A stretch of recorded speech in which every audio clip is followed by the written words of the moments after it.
Dunyodagi Viagra'ni tabiiy va organizmga bezararroq variantlari bormi? Tabiiy narsalar deb aytadigan bo'lsak, bor. Unaqa juda ham ko'p. Mana bularni ko'rib chiqsangiz, tarkibida mana shu moddalar bo'lgan vositalarni iste'mol qilsangiz, organizmga minimal nojo'ya ta'sir, lekin sizga tabiiy Viagra'ning effektini beradi. Lekin avvalambor unutmang, doktor mutaxassisni nazoratisiz bu vositalar organizmga nojo'ya ta'sir yoki allergiya chaqirishi mumkin. Bilingki, bu dorilar sizga testosteronni ko'tarishga yordam qiladi, jinsiy ozoda qon aylanishini kuchaytirib beradi. Endi hamma biladi, jinsiy ovqatni turishi qon aylanishga bog'liq.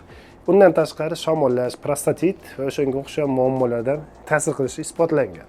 Demak, agar siz tabiiy ko'tarishni xohlasangiz, tabiiy Viagra ichmayman, u ertaga unaqa bo'lib qoladi, o'rganib qoladi desangiz, tarkibida mana shu vositalar bo'lgan dorilarni iste'mol qilib tursangiz, bu asosiy BAD hisobida sotiladi. Iste'mol qilib tursangiz, sizga nojo'ya ta'sir minimalni bo'lib, effekti zo'r seziladi. Lekin yana bitta narsa unutmangki, siz bitta dori ichdingiz, Viagra o'xshab sirazi effekt sezmaysiz.